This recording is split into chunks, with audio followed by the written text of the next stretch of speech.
احسان، یہ بتائیے کہ کیا رشتہ تھا ٹی ٹی پی اور ٹی ٹی اے کا کہ ٹی ٹی اے نے اس ایکسٹریم تک جانا ضروری سمجھا ٹی ٹی پی کی خاطر؟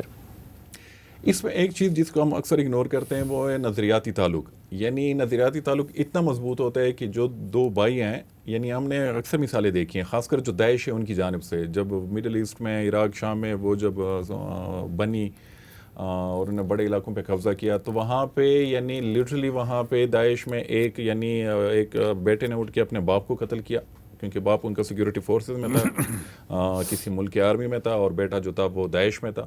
بھائی نے اٹھ کے بھائی کو اسی وجہ سے قتل کیا، وہ صرف نظریاتی تعلق کی وجہ سے. تو یہاں پہ بھی ہم یہی دیکھ رہے ہیں کہ جس طریقے سے یعنی پاکستانی طالبان اور افغان طالبان نے پچھلے 20 سال میں، جب افغان طالبان انسرجنسی وہ کر رہے تھے، کہ یہی لوگ اٹھ کے وہاں پہ یعنی ٹاپ جو پاکستانی طالبان کی لیڈرشپ ہے، حکیم اللہ محسود ہو، ولی الرحمان ہو، ایون یہ جو ابھی ہے نور ولی محسود، یہ سب جتنے بھی رہے ہیں، ملا نذیر وغیرہ، نیک محمد جنہوں نے شروعات کی، وہ سب تو وہ یعنی وہاں پہ جا کے ان کے لیے لڑے ہیں، ان کے ساتھ یعنی امریکیوں کے خلاف یا جو قرضے کی حکومت ہے ان کے خلاف. تو ایک دوسرے کے لیے مارنے کے لیے بھی یہ لوگ تیار ہوتے ہیں، ایک ساتھ مرے بھی ہیں. اور ہر موقع پہ یعنی اس موقع پہ جہاں پہ یعنی زندگی کا یعنی سوال زندگی اور موت کے بیچ کا وہ ہوتا ہے، تو وہاں پہ انہوں نے ایک دوسرے کو سپورٹ کیا ہے. تو وہ رشتہ تو بہت مضبوط ہے. اور یہ کل بھی ہم نے دیکھا ہے کہ جس طریقے سے جتنے بھی پاکستانی طالبان کے گروہ ہیں، اور انہوں نے کھلے عام اعلان کیا ہے، اور ان سب نے ایک ہی موقع پہ یعنی ان کی طرف سے بیانات سامنے آئے کہ دفاع امارت اسلامی افغانستان کے لیے ہم پورے پاکستان میں بڑے طرز کے حملے جو ہیں ان کا اعلان کرتے ہیں، اور ان کی کیپیسٹی جس طرح میں نے بات کی وہ ہے بھی کہ ہو سکتا ہے وہ کر بھی لیں. تو تعلق تو ہے اپنی جگہ. اور افغان طالبان کا بھی یہی کہ وہ جو ایک وفا کی تھی پاکستانی طالبان نے، ان کو یعنی ریفیوج دینے میں، ان کے ساتھ یعنی پوری معاونت کرنے میں، جب وہ افغانستان میں لڑے تھے نیٹو امریکی افواج کے خلاف، تو ابھی وہ ان کا بدلہ چکا رہے ہیں. یعنی جس طریقے سے یعنی پاکستان نے ہر موقع پہ ہر قسم کی ان کو آفرز بھی دی. مجھے پرسنلی پتہ ہے کہ اسحاق ڈار صاحب نے جو 2-3 دفعہ گئے تھے کابل، تو وہاں پہ انہوں نے کافی کچھ آفرز دی تھی افغان طالبان کو کہ آپ یہ جو ٹی ٹی پی یا جو باقی طالبان کے دڑ ہیں، ان کے جو مسئلے مسائل ہیں، اگر یہ آپ ریزالو کرا دیں تو ہم یہ دینے کے لیے تیار ہیں.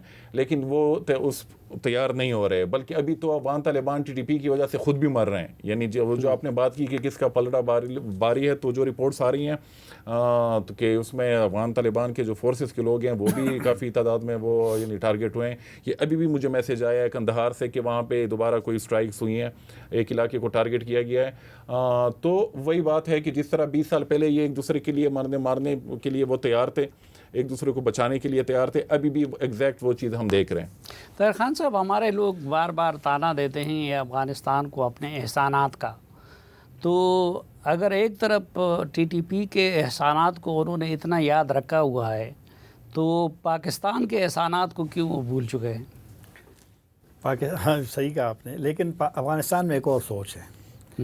وہ کہتے ہیں کہ آپ لوگ ہمارے احسان مند ہونے چاہیے. آپ تو صحافی ہے اور ان چیزوں پر بڑا نظر بھی رکھتے ہیں. ضیاء الحق صاحب کی ایک ویڈیو پڑھی ہے نا ابھی پرانی، وہ میں نے سنی. اس نے کہا کہ اگر آپ جب روسیوں کے خلاف جب جہاد ہو اس کے وقت، کہ اگر آپ اس کے حصہ نہیں لے سکتے تو کم از کم اس کے لیے کامیابی کی دعا تو کریں نا، کیونکہ وہ پاکستان کی دفاع کی جنگ لڑ رہے ہیں. یہ ان کی ویڈیو آپ کسی دن اس کو پڑھے، اچھی آپ کو. وہ کہتے ہیں کہ ہم نے آپ کو بچایا ہے. تو وہ کہتے ہیں کہ آپ لوگوں نے مہاجرین کے نام پہ پیسہ لیے، یہ وہ جو ہمارے قبائلی علاقے ہیں یہ افغانستان کی وجہ سے آباد ہوئے ہیں، اور اس میں میرے خیال میں صداقت ہے، وہ ایک لحاظ ہے کہ وہ افغانستان کے ٹریڈ اور کافی سارا کچھ آنا جانا. بے شک ہمارے مسائل ہے، مشکلات ماضی میں بھی تھے. اب بلکہ کچھ لوگ سوال کرتے ہیں، کچھ افغان دوست، آپ کے تو زیادہ ہے دوست افغان لیڈروں کی، آپ نے انٹرویو بھی کیا ہے، وہ کبھی کبھی مطلب ہے کہ گلے شکوے بھی ہم سے کرتے ہیں کہ آپ یہ ہیں، آپ وہ ہے، اور ہمارا بھی ان سے بنتا ہے. مسئلہ اب یہ ہے کہ پڑوسی تو آپ نے اس کا انٹرویو کیا ہے نا اپنے حامد کرزئی صاحب. حامد کرزئی صاحب ایک بات نہیں کرتے تھے، پاکستان سے ناخوش بھی تھے، لیکن وہ نہیں کہتے تھے کہ یہ جوڑواں ہے. تو افغانستان تو ہمارا پڑوسی ہے، مسلمان ہے، وہ بات کہتے ہیں نا، ہم کہتے ہیں نا کلچر ہے، فلاں ہے، زبان ہے، یہ ہے، وہ ہے. تو احسانات والی بات میرے خیال میں ہمیں بالکل بھی نہیں کرنی چاہیے. احسانات اگر کوئی مانے تو بڑی مہربانی، اگر کوئی نہ مانے تو اس کی بھی میرے خیال میں ہمیں ناراض نہیں ہونا چاہیے. احسان، مختصر موجودہ جنگ کی جو صورتحال ہے اس سے نکلنے کا کوئی رستہ ہے؟ اس میں صرف ایک چیز ایڈ کرنا چاہوں گا، جو آپ نے کہا کہ پاکستان کا احسان وہ کیوں نہیں مان رہے، کیوں اس میں کوئی نظریاتی تعلق نہیں تھا، وہ دونوں مفادات کی ایک وہ تھی، دونوں کے بیچ میں معاملات یا ارینجمنٹس تھی. تو وہ معاملات تو یعنی انٹرسٹ ان کے پورے ہو گئے تو انہوں نے ایک دوسرے کو چھوڑا. دوسری طرف جو ٹی ٹی پی ان کے ساتھ نظریاتی تعلق ہے، مجھے تو فی الحال نہیں لگ رہا. ایک آپشن تھا یعنی جس کی وجہ سے یعنی لگ رہا تھا وہ ڈپلومیٹک، کہ جو اسلامی برادر ممالک ان کی طرف سے کوشش ہو رہی تھی، ترکی کی جانب سے، قطر کی جانب سے، سعودی عربیہ تو ابھی بھی کر رہا ہے. کل رات کو بھی یعنی امیر متقی سے سعودی جو فارن منسٹر ان کی بات ہوئی ہے، اسحاق ڈار سے آلریڈی ہو چکی ہے. لیکن ابھی جو مڈل ایسٹ کے حالات بن رہے ہیں، ایران اس پہ آلریڈی حملہ ہو چکا ہے اور پورا جو مڈل ایسٹ ہے وہ ایک جنگ کے یعنی لپیٹ میں آ گیا ہے. تو مجھے نہیں لگ رہا کہ اب وہ بھی آپ اس سے بھی کوئی توقع نہیں رکھنی چاہیے. تو معاملات جو ہیں مجھے نہیں لگ رہا ہے کہ بہتر کی طرف جائیں گے، بلکہ ہمیں مینٹلی، فزیکلی، پولیٹیکلی اور ڈپلومیٹیکلی تیار رہنا چاہیے کہ جنگ کی طرف اب یعنی معاملات مزید خراب ہو سکتے ہیں.